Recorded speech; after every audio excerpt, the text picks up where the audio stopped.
small enough right now. I want to make it a little more personal, so I want to start off by everyone introducing who they are. So you have about 30 seconds.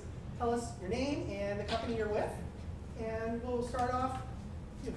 Hey everyone, I'm Bram. I'm with a company called Five. We do creative production and run a freelance platform for big Fortune 500 companies. Yeah, we're going to definitely learn a little bit more about you in a few minutes.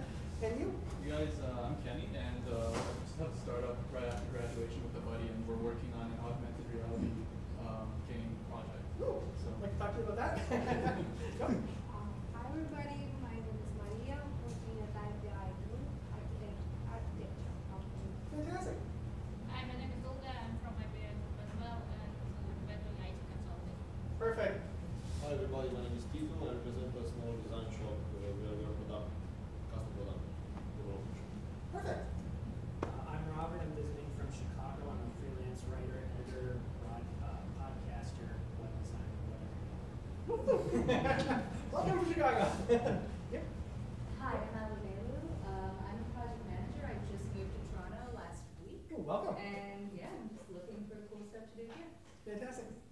Hey guys, my name is James, and I live in the city. I spend most of my time thinking about how to convert people into hosting on Airbnb, and that's where I'm at right now. Beautiful. My name is Chris, and I have a startup called Creation Crate. I teach people how to build electronics with a subscription box business model. Nice. Hey guys, my name is Ian. I just started my startup focused on education technology. Way to go. We're proud of you. Yep. Hey everybody, I'm Adi. I started up my own company called Fave. It's intended to allow small businesses to promote themselves via rewards programs. Beautiful. Perfect. Lisa. Hi, I'm Mattia, and I wear a few faces. I work as a project manager in medical cannabis, and I run a marketing company that does e-commerce builds and CRM platforms and that sort of stuff. Perfect. Hi everyone, I'm Maro. I'm a designer. I have some experience in visual design, but for the past year I've been transitioning into user experience design, and I'm also just trying to set up my online store right now. Beautiful. Good stuff there. Hi, I'm Andrzej Kremenitzky. I'm the CEO of Twigio. We're a new startup based out of Warsaw, Poland, and Toronto, as well as Kitchener, an office there. We just started last month, but we're kind of just an end-to-end solutions provider focused on cloud-first, kind of microservices-driven, cognitive service-enabled solutions. Fantastic. Hope to have you out in Kitchener Waterloo with us. Yeah. Awesome. Hi. Fantastic. Hi everyone, my name is Archie. I am recently graduated but working at Amazon as an area manager and hoping to transition into the tech space, tech startup space. Perfect. Yourself. Hi, my name is Eden. By day, I work at Wattpad as a localization specialist, and I'm here tonight representing the Upside Foundation. It's a Canadian charity that enables startups to give back to the community by donating equity to a charity. Don't give too much away because you'll be talking soon. Oh yeah, that's the first That's the first part. Remember that You're one? upstart. I'll pick it up there. Yourself, sir. My name is Gulay. I just graduated from medical school and just here to learn more about startups. Fantastic. Yourself? I'm James, a dentist, and I just I'm working on a startup that matches hygienists and dentists on a last-minute basis. If your hygienist calls in sick, they open up your phone and you say, "I need someone," and then it brings up to the hygienist. Perfect. If you want, you still get the floor later on too. So, yourself, sir. Hi, I'm Ahmed, and I'm the founder of Smart Canucks. It's a shopping, videos, and that kind of site. Perfect. Hi, I'm Anita. Yep. So I'm a photographer, videographer. Fantastic. I also just started my business. Like it's on-demand cleaning, basically. So I'm just building that on the side. Perfect. Yourself then. Hi, I'm Delphina. I'm a foreign lawyer, but I'm just interested in hearing ideas. Beautiful. Hi, I'm Leon. I actually work with a grocery retailer here in Canada. Just looking for new opportunities as well. Perfect. Hi, my name is Toby. I worked in the corporate world for the last 20 years in financial services and now interested in startups. Perfect. Good time. I'm Abdul. I'm a full stack developer. I work for quite a few startups in Toronto in various stages. And right now I'm in the early stages of starting a startup in the programmatic advertising space. Beautiful. Yourself. I'm Christopher. I do all sorts of freelance work. I'm just looking to get into the startup type world. Beautiful. Are you two? Yeah, I'm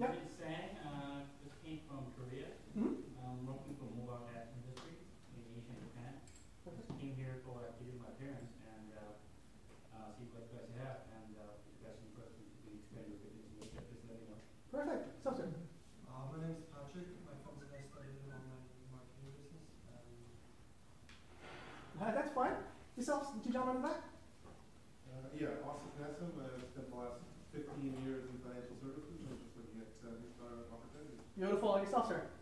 My name is Etienne. I'm an IP learner here in Toronto, and I'm looking to learn more of the startup scene here. Fantastic. Well, this is a really good group of people that we have. What we're trying to do is, like I said, this is a group where we're trying to create some kind of unity. This is not just a regular, oh, there's a few more. No, here's our featured speaker. Two more. Giuseppe? Yeah, I am Giuseppe, and I came to Toronto about a year and a half ago. I'm a civil engineer working in underground consulting, and I've been having a dream since years of trying to make a little bit more tech, the old construction engineering. So it's a good space right now. I'm trying to know how to make something modern or something which is very old, like construction. Perfect. Giuseppe. And I'm Lydia. I'm a researcher at the university. I'm looking for new opportunities. Fantastic. Well, with that being said, we're definitely here for you guys as a collective group. You know, we don't want this just to be a regular networking group where you just come up, say hi, how are you, and just go home and leave. What we're trying to do is create a space that, you know, is safe for you to share ideas. We're here to help you any way you can. You have an idea, you want some advice on something, let us know what you want. We'll try to play more matchmaker or connector for you to actually help you get the resources or you know, answer some of your questions for that. So with that being said, thank you so much for coming out.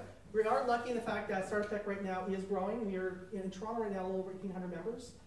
It grew really fast over the last, I think, 9 months. We are now in Kitchener-Waterloo, where we actually have a pretty good thriving group, and we've launched Buffalo as well about 2 months ago, and it's growing there as well. So we are spreading the news.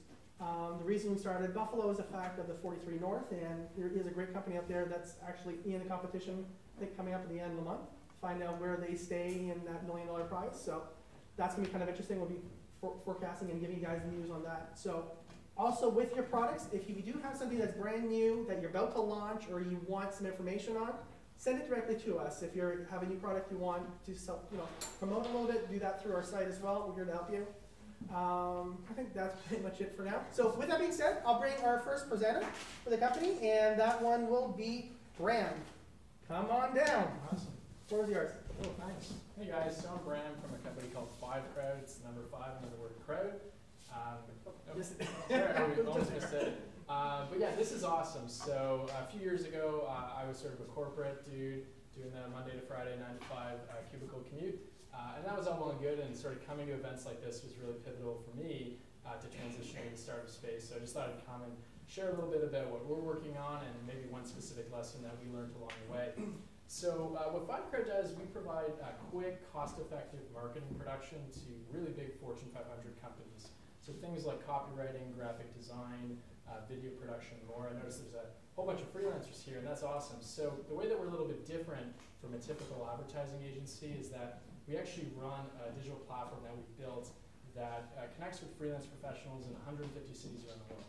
So big companies call us with a project, we put it onto the platform, and it's kind of like an Uber of agencies model. We don't actually have anyone on our team that does the work. We connect with an expert, staff the project, and then get it done. So our go-to-market strategy was actually to launch it as a service. Some of our clients include Labatt, CWC, Hershey's, TELUS, Twitter, J&J, growing list of like big companies. And they basically call us once they have an idea from their agency and they need help executing it. What we found is that as we've grown, other agencies have called us and said, hey, you guys seem to have this freelance thing figured out. It's a mess for us. We don't know who's available. We don't know who's good at what, who's compliant, and how to get them paid. Can we just work with you? And we've had a lot of different agencies in the city calling us, and we've sort of said, hey, no, we work with your clients. But now what we've done is we've said, sure, we'll license you the platform that we've actually built, so you can kind of run a very similar business to us. So we sort of have this mature, growing service business, and we're incubating a small pre-seed technology company. But the lesson that I wanted to learn is, as a non-technical founder, how I was basically able to build a technology company. And the way that we did it was we actually launched on third-party software, so we didn't build anything. And what that allowed us to do was go to market really fast, get in front of customers, validate all of our thinking. We've updated our website like 4 major overhauls since we started. It was a disaster. If you go back and look at the first one, we were saying made absolutely no sense. And getting in front of customers allowed us to understand that. Second thing that getting in front of customers did was it got us really good pedigree. We didn't have to do the incubator, accelerator, get mentors, board of advisors, and then eventually get a customer. We just started with customers. So we're actually revenue funded as a company. We haven't raised any amount of capital. And that was really nice. And then the final thing that it did is it got throughput coming through our system. So we were able to recruit top freelancers. We don't charge them any fees. We always pay them on time. We give them a kick-ass platform to work on. And it's not a race to the bottom like other freelance sites like Upwork, so it's only a handful of folks that are actually shortlisted. What we then did was we started to innovate around that platform and started to code some of our own software just to make our lives a little bit easier. But once we had data sets, known UX, and everything else, and we were more of an established company, we've been in business now for about 2.5 years, we were able to recruit technical talent, but give them a really prescriptive brief of what the platform is that we wanted to build. So our latest platform, it's going to be done in January. We already have 3 agencies in the city signed up as private beta customers, so that's really exciting, and we're planning on continuing that pivot into more of a global software company. Perfect, that's fantastic. Thanks so much, Brent. Thanks. Next person is Aiden. Aiden, come on down. Tell us a little bit more about ArpStart. There you go. So as I mentioned, I'm here representing the Upside Foundation. So we understand that as a startup, your time is pushed to the limit, you're strapped for cash, but we really want to help build that culture of social responsibility, get you thinking about philanthropy right from day one in your organizations. That's why Upside is looking to help you donate equity to a charity of your choice. Once you make the pledge, you keep working on your business. Later on down the road, if there is a liquidity event, an exit, an acquisition, IPO, what have you, then that equity gets converted to cash and donated to the registered charity of your choice. I think one of the most famous examples is probably Waze. So when they were acquired by Google for $1 billion, but 1.5 million went to charity. So in the meantime, as you're growing your businesses, as the equity is rapidly gaining value, we want to open you up to our network of investors, our network of entrepreneurs, influencers in the community to help you along the way, and really share the upside with everyone. Come find me after the rest of the presentations. I'd love to give you some more information. It's a fantastic opportunity. Fantastic. You did a great job. So you only have 30 seconds worth of talking. That's fantastic. Hey, James, I don't want to put you on the spot, but do you want to talk? Or you want to hold it off till next month? James? Yeah? Oh, yeah. Yep. Come on down. Don't be shy. The floor is yours.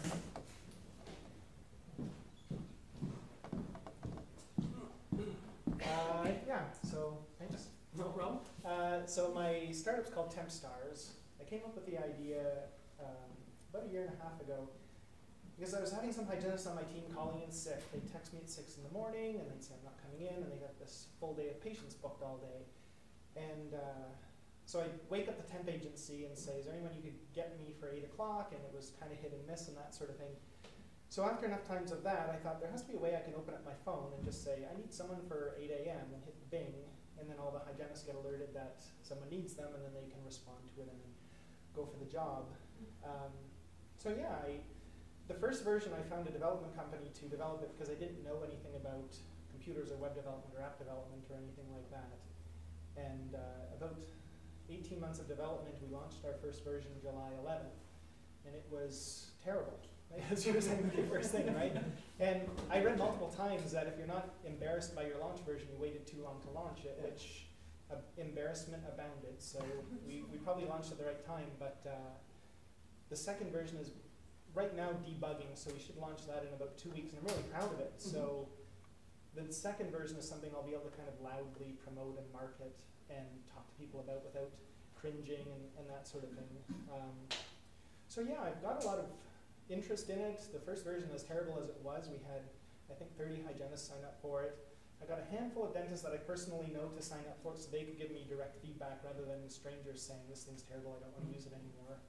And then the app's got, your typical star ranking system, and the hygienists can send invoices through it and that type of thing. So where I am right now is I've sort of made a connection with a freelance quote-unquote growth hacker. So that's kind of my phase right now, where I've got something that seems to solve a problem, I'm taking it to market, and now I'm just figuring out, my funnel optimization and all the metrics and all of that sort of thing. So that's the kind of, that's the phase I'm in now. I went through all these different things of who I was focusing on. I've got a pretty good developer, but now I'm looking to kind of work on the marketing and that type of thing. Well, we have great people here that can probably help Yeah, I you was with that as pleased well. to hear this. So with that being said, your target market is?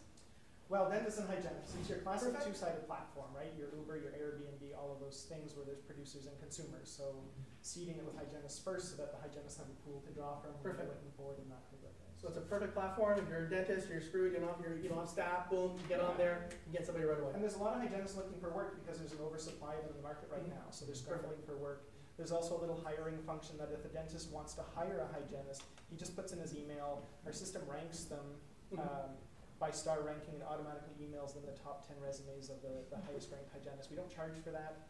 The temp agencies, they charge about $350 if you want to hire one of their hygienists. Ours is just a value-added service that we do for free. And that Beautiful. So, It's fantastic. Looking forward to see how the project moves along. Thanks. Perfect. With that being said, I'll bring the last speaker right now, Steve. Come on down, and then we'll jump into our featured speaker. Thank you, Brian. Hey, no Thank problem. you for the opportunity. Thank you for your time today. I'm here to tell you a little bit about a project, an event we're organizing next week. I'm part of iBoost. iBoost is a new incubator within Ryerson University. We're organizing this event next week with several partners, the Kaufman Foundation, Kaufman Fellows, StartX, which is an incubator at Stanford. And basically what we're doing is we've, in conversations with our partners, which typically the MLSE Foundation and pro athletes and pro sports teams in Canada and North America, we found there's this challenge with youth development through sports happening in both countries. So we decided to put this event together. So basically we're bringing in people from these institutions and these pro athletes, sports teams into the event. They will be doing the problem statement, and then we're reaching out to whoever wants to participate, either engineer, designer, a business development person, a marketeer, whoever wants and is keen on participating on hackathons to come. So this is going to be the 21st is a mixer where we're going to have some people doing the problem statement, and then on Saturday there's going to be the hackathon, and on Sunday there's going to be the selection. The jury is coming together and then analyzing the teams and the concepts, and then deciding on the winners. The winners are basically going to be incubated for 6 months at iBoost. These are for the teams that decide to participate in Toronto, because the event is also taking place in Kansas City and also in Palo Alto in California. So the idea is really to basically bring these 3 events at the same time through streaming, and then throughout the next 6 months also have teams to work together and share information and share insight, and also have access to the foundations and the pro sports teams across the various areas. So if you're looking at putting a startup together and you don't really have an idea yet, just come on Saturday, on Friday and Saturday next week, and we'll be there to help you to figure out the opportunity that we have here. This is really amazing because it provides you with an opportunity not only to develop and get support from whoever is from the practitioners out there, but it will also give you an opportunity to pilot whatever you develop. So yeah, please come on next week and we'll be there to help you. Perfect, Thanks so fantastic. And we have some flyers at the end. Please take a flyer at the end of when you meet. Fantastic. With that being said, I'm really grateful to have our featured speaker today is David Wright from Tribal Scale. David, come on down. He'll be talking a little bit about his company, and the beauty of the company is how fast it's grown in such a short time. We'll talk a little bit about scaling and just basically, I guess, growth hacking and how the company started. Yeah. So, come on down. All right, let's do this. All right. So David, tell us a little bit more about yourself and your background, because you have quite an interesting background. Yeah, my background's probably one of the more obscure ones in the room. And I didn't get to introduce myself, so I apologize. So my background is all the way back to school as a political science major, minor in law and society, wanted to go into law. My father's a lawyer. That backed out pretty quickly. Did a sports marketing degree just because I figured I love sports. Let's see what I can do with that. Didn't enjoy it. So I went to work for Oracle, out of all places. I did not enjoy that. You want to know what? As I was moving through my career, what's the next biggest thing in technology? And that was everything moving to the cloud and more of a SaaS-based platform. So I went to what I thought was the biggest and best at the time, which was Salesforce. So I went over to Salesforce, and then same thing. It was okay. What's the next up and coming thing? Yeah. And in my opinion, it was mobile. Yeah. So I hunted out what I personally believe was the best company in North America, and that was Extreme Labs, and we were blessed that it was in my backyard. So I joined Extreme Labs. I was there for a couple of years. We went through the acquisition. They became more of a product company, and we saw a gap in the marketplace. And about a year and a bit ago, over a couple of beers, my co-founders and I decided to spin out and start Travel Scale. So we started with 6 folks on November 2nd, 2015, and we just hit the 60 employee mark. So we are in that very hyper growth mode right now. And I guess the next question on our sheet is probably leaning towards what does Travel Scale do? That's exactly it. Yeah, so I told you I read it on the way over. Okay, word for word. Yeah. So we're an agile development company focused on web, mobile, and IoT. So that means a lot of different things to many different individuals. Our core practice, just due to our background, is in the mobile space. So we work with clients to help figure out, what is their roadmap for their product. And I think James hit the nail on the head of, your first release, when you look back on it, should be something that you cringe at and you're embarrassed, but you took the leap of faith to actually get into the market and get user feedback and then iterate on it. It's a lot easier said than done with startups, right? Because startups are going, okay, it needs to be perfect and pretty out of the gates. So we really push the boundaries on that to help them figure out not only a roadmap for what that MVP is going to look like, but product cycles and how we actually pull that data back from the marketplace for a V2, a V3, and a V4. And we do that in, everybody says agile, it's like the buzzword these days. We do that in weekly iterations. So at any point in time, once you've got a solid foundation to your product, you should be able to hit the release button and feel comfortable with it going to market. So it allows you to actually do fast follow releases versus this, I'm going to release it again, and 6 months later you haven't done it. So is that what basically becomes that the terminology for your extreme programming that you have on the website and stuff like that? Exactly, yeah. So we, on a Monday, we figure out what we're going to build for the week. On a Thursday, we deliver that to our clients' hands, and those clients could be anybody from startups that we've worked with in Toronto to large enterprises like Disney and AAA down in the States. What's funny though is, these large behemoth companies are trying to learn agile, so we help teach them how to build products. So they've got engineering teams and they've got a little bit more money than some folks, and working with them to actually figure out what is that MVP for their new product, or tear that product up and build something from scratch. So tell me, let's step back a little bit more. You mentioned that you started off with 5 founders. What's the background of the founders, and how did you really come together? You said over beers, going, we have to do something. What was that process like? I owe it to our CEO, Sheetal Jately. He's kind of the connector of the 5 of us. So I met Sheetal at a conference 7 years ago, 8 years ago. I ended up working with him at Extreme Labs. All of us have that common thread. We all worked at Extreme at one point in time. And our backgrounds of the founding team is myself. My background's been working with a lot of the fintechs in North America. So I have kind of the finance background and helping them innovate. Sheetal was more in the media space, so that kind of covers the business angle of it all. And then we picked up our VP of engineering, who has helped build and produce products like the NFL mobile. So he led that project in his past life. We've got a head of product who kind of filled that product and design void, and another engineering focus as well. Right. So we pulled in a couple of different engineers. We felt, get the best of the best. They know their stuff through and through. But without strong product and design guidance, it would just fall flat. And then on the business side, we believe that we had a pretty strong network to at least help get our first 1 or 2 customers, so that when you're going in to talk to new customers, you're not just going in going, hey, we started this cool company with 6 of us over beers, and they're like, yeah, what have you done? Right.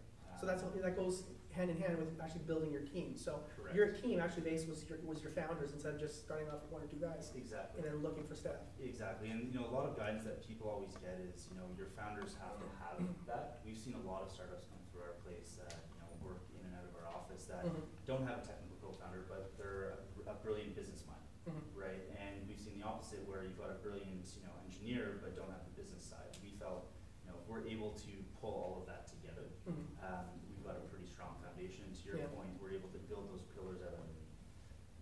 So talking a little bit more about the digital space and how you start doing your processes, tell us how fast, or early on in the years, bringing your people on. So you have your inner core, but when you start realizing, boom, we have to start building our team. How was that process? Bringing your first employee and then bringing us. Absolutely terrifying. So tell us about that. So we bootstrapped. We didn't take external investment. We kind of pooled our personal savings together and pulled in some minor friends and family around. And the thought there was we didn't want to report into somebody out of the gates. That's why we left large corporations. So back to kind of hiring that first employee.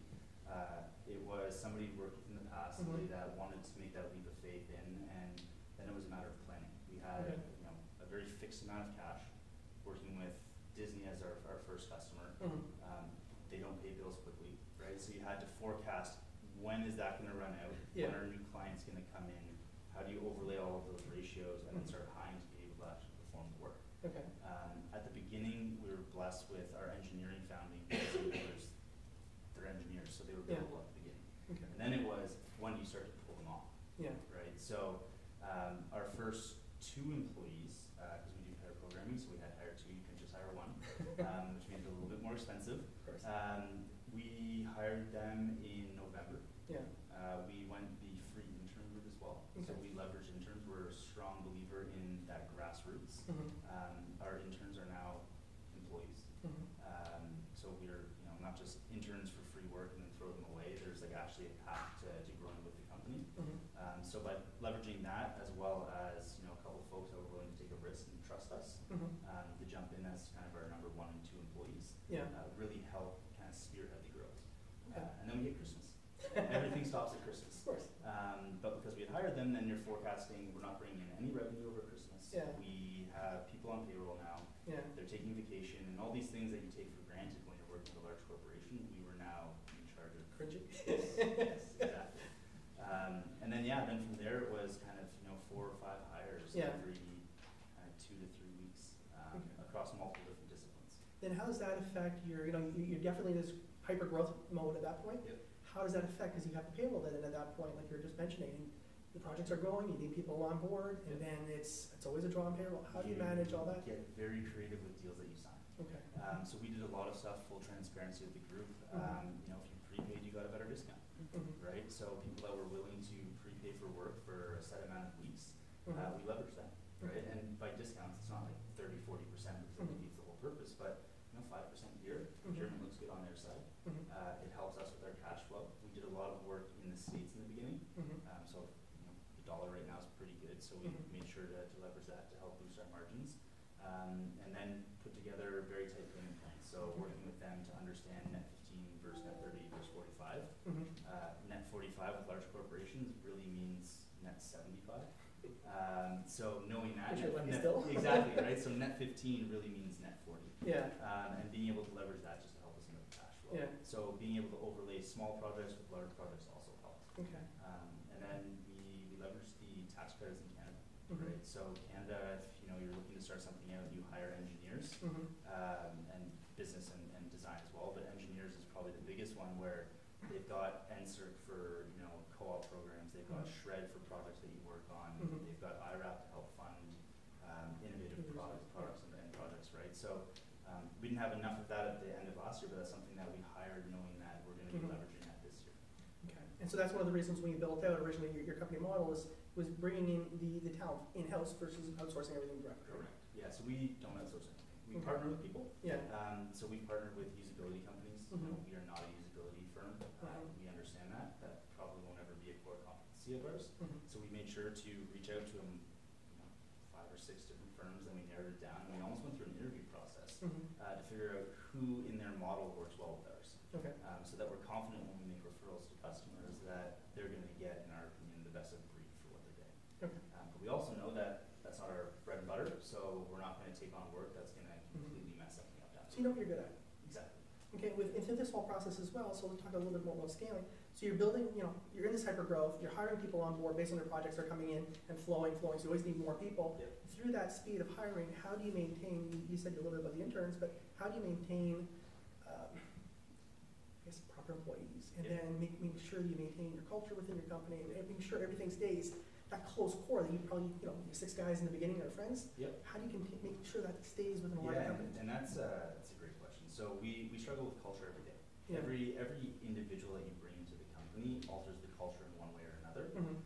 So when we went through the process on the culture pieces, we actually, as opposed to most companies that do like the technical interview first, we do 2 or 3 rounds of culture fit across all the different divisions. And the thought process there is they could be an absolute brilliant mind, but if they're going to mess up the flow of our culture, that's actually counterproductive to everything we do. So we went through that process, and it's always an interesting one because you meet like great people and you go, it's just not going to be a culture fit. And we spend more time with our colleagues than we do with our friends and family. you need to enjoy the place that you go to and the Yeah. place that you spend 40, 60, 80 hours a week. So with all this being said, what's it been in life like as a CEO of your company? I joke around now that I've been doing it for 11 months, plus a little bit leading up to it. I do all the shit that people don't want to do. So it's, you know, everything from like the accounting stuff. So I break up my days kind of, you know, switching hats is easy when they're somewhat related. So sales and marketing, very closely tied. Whereas accounting can be tied in, it's very different. Where operations is completely different altogether. Right. So being able to actually block off time in your calendar to get tasks done, and being very regimented with what you can do with the 9 to 5, and then what you can do after hours. So there's a lot of admin stuff that can be done after, so I do all that stuff, which my wife loves.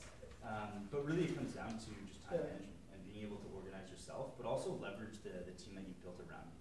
That's something that I found very difficult at the beginning, was hiring somebody as, you know, we call him, he's like the legal affairs guy, but also business operations. And you know, you're always going to think, in my opinion, you know, if you don't, you're probably not true with yourself. It's like, oh, I can do that faster and better.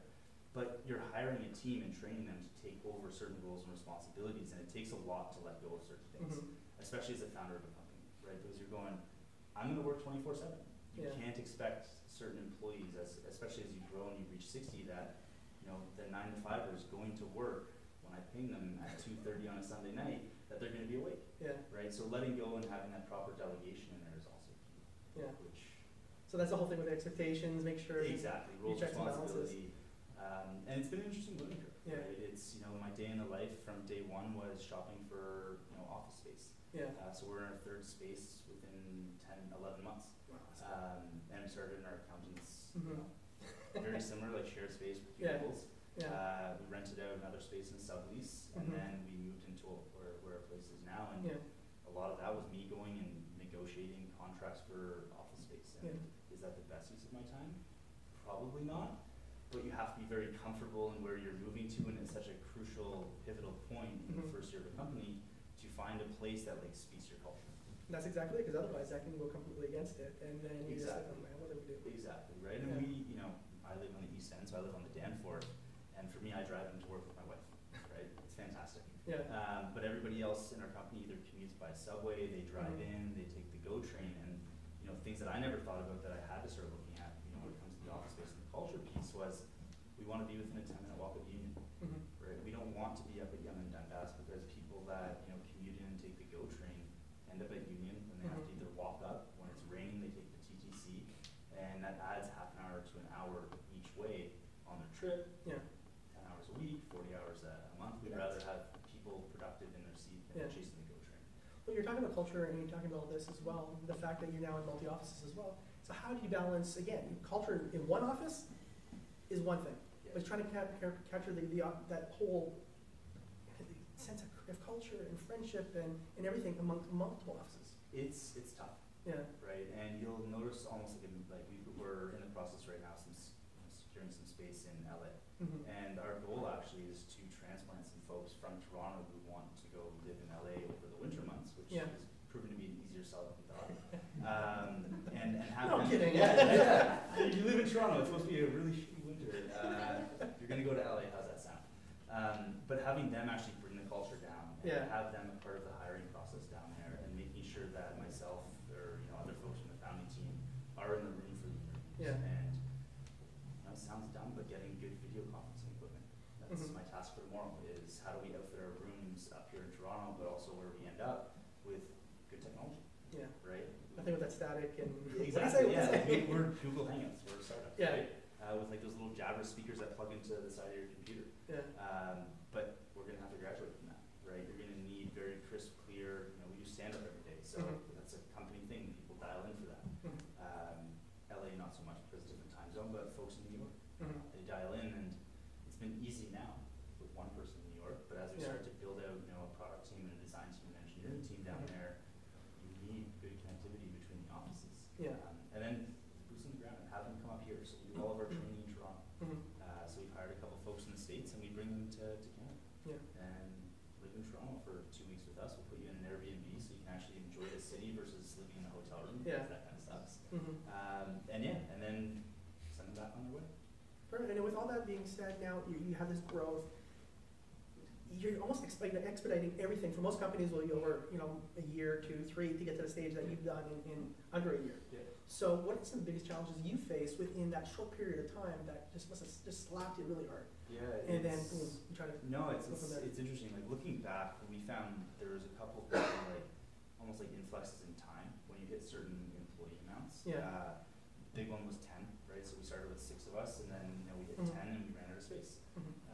Culture change, different demographics and folks there, and then the other challenge is when we hit 20 people, so doubling in size, and then 35, 40, and that was the biggest thing because we're of the mindset of if you don't want to work here, you shouldn't work here. We will help you find another job, right? We don't want you bringing down our culture, and that's easier said than done at 60 people. Yeah. It's something that we're trying to overcome and figure out, what is the next milestone. Yeah. And we personally believe it's probably that 80, 85, and then over 100. Yeah. Right? And that's been the hugest piece, is scaling the culture with the work, but also ramping up our resources. So we've made a clear, line in the sand on, utilization, so how many people are billable on projects being a services company, actually tying them into like R&D and internal projects before they go client facing. That has a drain, right? That's non-billable revenue, will never be made up for that individual, but it's very important that they've gone through our process internally, get a couple of bumps and bruises there before doing it on a client project. And then forecasting that with, money coming in, deals, if anybody's done sales in their life or been a part of it, there's always that sure thing that it's about to hit, and then all of a sudden it goes belly up, right? And we've experienced that as well.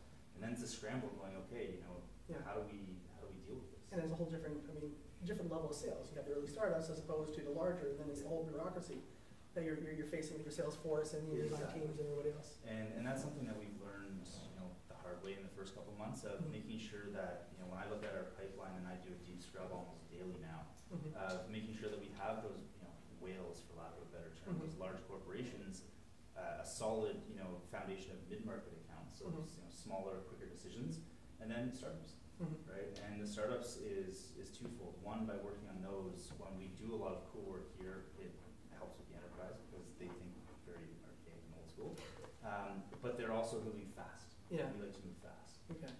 So finding that blend has been something from a ratio standpoint that we're continuously working on. And it's a struggle that keeps me up at night. So if you had, it'd be kind of weird, but if you had a magic mirror and you could look back, what would be the one thing that you'd say, I really wish I fixed this first? Probably that. Yeah? Yeah, as crazy as it sounds is, the talent piece, I personally believe we've hired some fantastic talent. At the beginning, we were very worried about that. Everybody's talent starved in Toronto, right? And, you've got announcements like Thomson Reuters just said we're opening an engineering innovation hub with 400 people. Scotiabank just did that, Rogers, Bell, all these large corporations are, between them, 5 or 6 of them are looking for there's always somebody 3,000 to 4,000 people, right? Yeah. So we thought that would be our biggest hurdle. It wasn't. It was banking too much on large deals and not having the proper blend in our pipeline to be able to feed. And make sure that we have the right types of projects coming in, because there's nothing worse than having something that isn't a good fit, right? And we've run into that as well, where it's like, well, we kind of need the money. Yeah. This project really sucks. Like, who wants to do it? And you kind of throw it to the team, and everybody looks at you and goes, I'm not touching that, right? And then you dive in, and then it always hits you. And Exactly. And we have made that mistake, right? And if we could go back, we probably wouldn't have taken those. Maybe we would have scaled it a little slower. But we had some ambitious goals and wanted to, hit 60 people by the end of the year. And our goal is to get over 100 people in the next 6 months time frame. So knowing that is something that I would have focused a lot more time on. Yeah. So what do you guys, TribalScale right now is growing quite a bit. You're in a lot of different spaces. So what do you see in the horizon right now in the next few years for so it's funny, I talked with a VR company today that is building a VR analytics platform. I think VR will be big. I don't think it will be a billion-dollar company in 2 years that most people project it to be. You've got the augmented reality piece that overlays on that, and then there's that religious debate of are they different, are they the same? I think that'll be big. I just don't think it'll be as big as people think. And then you've got kind of this, what we believe is the connected space, right? So yes, not everybody likes an Apple Watch, but the more you start looking at home and the home automation and the office automation and being able to give a good user experience across multiple devices based on location. Right? That's something that everybody from retail, telcos, banks, startups are all trying to figure out, and working with them to really dive into what does that mean for their business. So you as a retailer and you as a bank means completely different things, right? So switching that hat back and forth is something that we see is going to be kind of a bloodbath right now. And everybody uses IoT as the buzzword. We have it on our website. It means something different. Yeah, it means something different to everybody in the room. But we're kind of at that point in the hype cycle where everybody's kind of shying away from it until somebody figures it out, and then it's going to take off. And that's the exact same hype cycle that happened with mobile. And our goal is to ride the downturn with it because we believe that all of those things, connected devices, at some point in time will take off. Yeah. And we're working with a couple clients now to figure out what that means for them. Okay. So, roundabout answer. With that being said, I mean, is there one piece of advice that you would be able to give any startup right now? What would be one thing you say? Yeah, don't be afraid to just quit your job and start doing what you love, but think it out before you do quit your job. And validate. Something that we did before we started Tribal Scale. I was speaking with you earlier about we incorporated on August 18th. We didn't open the doors until November 2nd, and we did a lot of validation with our customers on: is this something that you see as a gap in the marketplace? Yeah. Right? Are we just solving a problem that we see, or is it actually an issue out there? So being able to sketch out your product or your company and validate it with people in the marketplace, and that could be as simple as coming to events like this and just asking point blank, what does it mean? Yeah. Right. So it's the validation piece, and then I've got a biased opinion on we didn't take any investment, nothing huge. Bootstrap. Yeah. Right. Don't give away 20% of your company for $1 million. $1 million sounds shiny and nice. It's not necessarily the right thing to do. See what you can kind of cobble together to at least get like an MVP out the door, or version 0.1, just for validation. And then from there, if you want to go raise money, you're probably not going to give up as much equity. You're probably going to raise the right amount because people always think the bigger the number, the better. That's not the case. We had some very interesting term sheets that came through when we first started, and we turned them down because we wanted to grow our clients. We're a little bit different because we're a services company, so it's not, a product needs a little bit more runway. So you probably will have to raise at some point in time, but just because you come with the biggest check doesn't mean that's necessarily the right thing to do. We've actually had a lot of startups that come through us that said the exact same thing. They wish that that's their magic mirror. I went in earlier, I would have definitely not taken so much money up front, or that early stage. Correct. And it just hurt them. Exactly. And people always assume, if I get $1 million for my pre-seed or seed funding and I'm trying to get to that Series A, $1 million is going to last.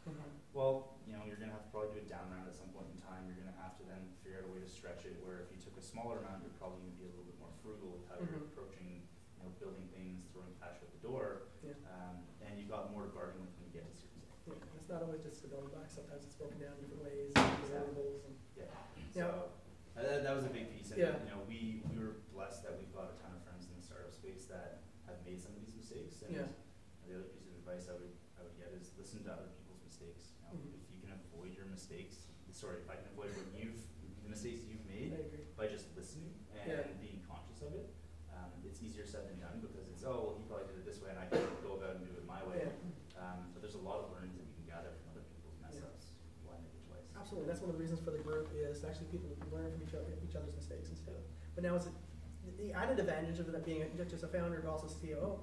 What would that one piece of advice you would have for somebody who's learning to scale his business and really trying to take it off? What would your piece of advice to that be? Culture. Culture's really helped drive it. And I know everybody says that, but I truly do mean when we look at culture very from many different lenses, because every piece of the organization interacts with one another. Just because somebody's brilliant doesn't mean that their mindset and your mindset will blend. It's really important to really put that under a microscope. And I hate to say it, but sometimes hire and fire fast. Right? There's probationary periods that you put into contracts, and this is something that no one ever wants to talk about because it sucks. But if somebody's not a good fit, you probably know that within 2 or 3 weeks of them joining your corporation or your company. You have to make the tough decisions, and those tough decisions suck. The hardest thing I had to do today was let go of a friend, right? sucked, but it wasn't the right fit. Yeah. And it wasn't actually, you know, this individual, it was we brought that individual too early. And if we had brought that individual in now, it would have been perfect. But we got, you know, too so excited, yeah. thrown real quick, bring them in, and yeah. you know, we had to make a tough decision. And those tough decisions, you're better off just to act fast, because just like compound interest is an amazing thing, compound shit show is even worse.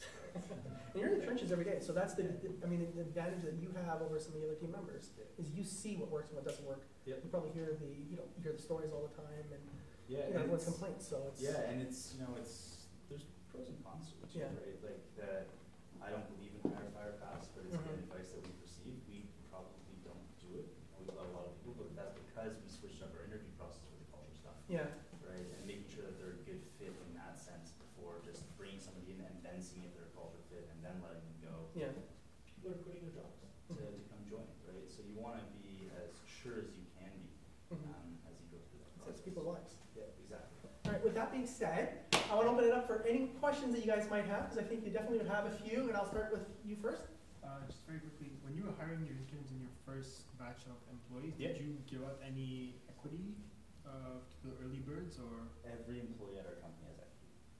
So when we built our cap table, we made sure to put a very large portion towards employees with a 5-year growth plan. So obviously, it'll start big and start to tail off, but we made sure that was definitely a part of it. We're a startup, right? We're probably, we're getting better with it, but out of the gates, you're not paying fantastic. So you've got to draw people in one way or another, and if they truly believe in what you're doing, equity is a very good way to do that. Completely agree. You had a question? Define culture. That's a culture for another day. Yeah, so culture to me personally is I want to wake up and enjoy where I'm going to work. And that doesn't mean that it's just fun and games. It means I work hard and I'm proud of what we put out, but at the same time I'm able to take a break and not get yelled at when doing it. So, my whole thing is the second I don't enjoy going to travel scale is the day that I quit. Right? And I'm a co-founder of the company. So that's a big piece. And then the work-life balance. We're pretty strict on our 9 to 6. We're 9 to 6, hour break at lunch, and really enforcing that so that people aren't taking work home. That's more on the delivery side. On my side, I'm going to go home tonight and open my laptop for 4 hours. But on the engineering side, the design side, the product side, sales not so much because sales works for commission. So they're coin-operated people who kind of just put commission in their pocket and they keep selling. But yeah, making sure that people don't take work home and they've got that good balance. Perfect. Right there, Jim.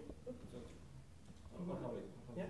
You want to finish up? You mentioned that you new hires go to a 2-session interview for a contract. Yep. What exactly? That take them out to lunch, or you just walk them around? And We tend to do for our first one just honestly a tour of our office, and it's a 15-20 minute just meet and greet, walk you through tribal scale, explain what we do, because we do pair programming. That's not for every engineer out there. Some engineers just love the headphones on and put me in my corner and let me work. Ours is collaboration. You need to be you're talking for 8 hours a day with your pair. So walking them through, and we've had people go, this isn't going to be a good fit for me because my personality. So a lot of people weed themselves out of the process as well. The next one would be sometimes over a coffee, come into the office, meet with other departments. That's more of an hour, so we'll run like 15-minute speed dating, the speed interviews, and then we get into more of technical conversations, depending on the discipline that they're in. Perfect, James. Yeah, I don't mean to keep asking about culture, but it is pretty important. But so you're bringing someone on the team. Yep. You're trying to convey to them what your culture is. So I want to ask, what is it you convey to them, to describe to them, and what's the person like that you get a sense that they're not going to be a good fit? Like how you have to say we're like this, and this person's like, or how do you feel that kind of thing? So a lot of it is come by the office. So when we do interviews, it's at this point where it's piling up a bunch of people to come through, and it's literally office tours. And we let the culture speak for itself, right? You will see people working hard, you'll see people taking a break, and they get to see it versus me, the COO, being like, it's fun, it's awesome, we have good benefits, you know, there's ping pong and free food. All that stuff's nice. You know, we do a breakfast every morning for our employees. We do lunch and learns every week, so we bring people in from across North America to speak to our employees. So we do a lot of cool stuff like that. So there's like the education piece of culture, and you know, then there's the fun side of we do team events. But everybody does that in this day and age. Everybody says they do that. Come in, take a look for yourself. Talk to our employees. Have them explain to you what culture is, because everybody views culture in a different way. It's also how people, like as I mentioned earlier, every individual you add changes it in one way or another. We've got a very diverse workforce, right? We've got a lot of people on PR cards. We've got, you know, we've got a Syrian refugee on our workforce now. We have people like myself who were born and raised in Toronto, lived here for 30 plus years. But each one of us changes it a little bit. And it's for them to see if it's a, you know, just like we're interviewing you for the job, you're interviewing us to see if this is the right place. So we find the walkthrough, and if I were to explain it in one word, it's fun, right? Which everybody says too. So come in and take a look, right? Come see what we're all about versus just reading on our website the great benefits we have, and you get dental and vision, right? And I remember attending one of these events and people were talking about culture, and their definition was, again, it's like dating. So you make sure at the end of the day, you want to sit down and have drinks with these people, or would you just, you know, cringe at the thought? If you cringe at the thought, then you know it's not a good fit. And we've, as I said, we've had people come through for tours and go, this just isn't for me, right? This isn't, you know, it's too loud, I'm a little bit quieter, this isn't gonna work. I'm like, that's great, that's fine, that's awesome. You know, we didn't have to go through that awkward conversation in 40 days where you're upset and it's clearly bringing the team down. That's what I was gonna ask, sorry, but the person who doesn't fit, I guess what are they like? Is it people who don't like to work there, the kind of people who work alone? It's like we're very collaborative. Like you come into our office and there's like a natural buzz on the floor. Where most engineering companies and design companies, it's very quiet, very siloed. Our teams sit together and it is loud. To the point where like I have to close the door every once in a while, or you know, tell people to go to the event space for their brainstorming sessions. Whereas I said, you know, I've worked with the banks, so you go through their engineering floors and their design floors, you hear a pin drop. We're the complete opposite of that. Perfect, right there. Yep. So as you start with a company of 6 people and 5 people and you're hiring and you know every single person, and as you're growing, you probably lose that day-to-day interaction with every single one of your staff. Do you feel like you're losing touch with the individuals, and what do you do to? Yes and no. So a couple things. I guess this is a two-part to your question as well, James. Is we've got a huge referral program as well. So we're big on people referring, and we do. You know, if you refer somebody and they make it past probation, you get a trip to New York for you and one other person, right? Funny enough, that's actually cheaper than paying a recruiting agency. So it's a win-win for everybody. So that's another piece that kind of drives into culture. Is it's that, you know, ground approach, and then myself and Sheetal, we do walk and talks, right? So I block off half an hour a day just for somebody to grab me for 15 minutes. And literally in the winter, we walk the path. In the summer, we walk outside. If it's raining, we run to the path. And we'll grab a coffee and literally walk around for 15 minutes and just catch up. We do 5 at 5s on Tuesday. So this is 5 people, 5 o'clock with one of the founding guys. And we go across the street to the Irish Embassy and we get a couple beers and some appetizers. And that's a way to just get raw feedback, right? Because one thing we have learned is, you know, sometimes you think things are going well and they're not. So you get the direct feedback. And sometimes things are going very well, but you think it's not going well. So then you change it and everybody goes, why do I have to change that? That was going awesome. So you get the direct feedback from people and you're able to keep a very open relationship. That's right. Perfect. Any other questions? Oh, there. You mentioned the offices even in the US, different locations. Yep. So, but you also mentioned that actually the 5 guys are taking care about the finance, the sales and marketing, and about operations. And all of you are expecting Toronto where everything started. How are you taking care about the different needs and the different expectation of different clients, different employees in the US and here, and perhaps later on you will expand maybe in Europe? And if all the 5 of you are here? Honestly, it's a learning curve.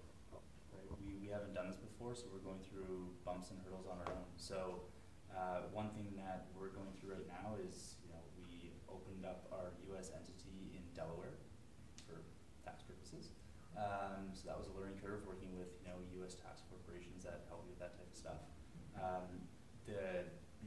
The work to rule laws in New York versus California are very different. So working with experts in those fields to help us navigate those waters, and that's been honestly just learning. It's just a sharing way to you. Like my company is a European company. Yep. It's an engineering company that's for like construction, all style consulting and construction. And we opened up a branch here, and I was sent to that company here. Yep. Try to set up the business and putting up some first class VR. Really, I got to change the image completely. It didn't work with me and the guys coming from Italy. Absolutely. So I got to change it and upside down and get local people and make it local. Yep. And what you were mentioning in the beginning on culture, I would say I am trying all my best to make my company losing their culture. That culture doesn't work here.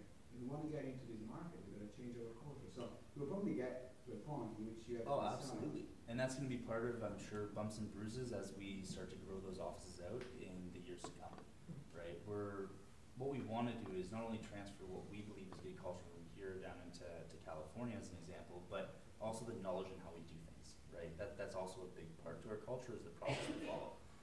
But then it's hiring from that market, right? To transplant 30 people down there, and it's not going to work, right? You need a couple core nucleus in the different departments, and then grow out from that. And that's a hurdle we're trying to get over right now. Yeah, it's fun. It's fun. All right, you have a question? Yeah, of course, I have a lot of questions. It might be a bit too intimate, but being a service company, are you working per hour, or projects are per hour, or do you go work fixed price project? We are a T&M company through and through. Time and materials. If the right fixed bid contract came to us, we'd evaluate it. We'd be dumb not to.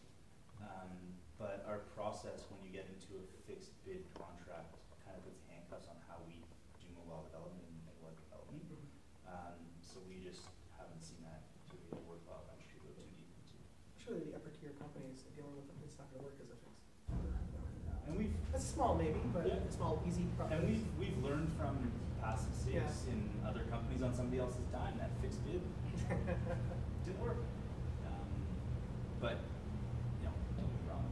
If we scoped the project for $500,000 and somebody said, "Here's $1 million check," yeah, we'd probably take it. But by working in a fixed bid, then you've got a whole different type of contract that you're signing with milestones, deliverables. Yeah.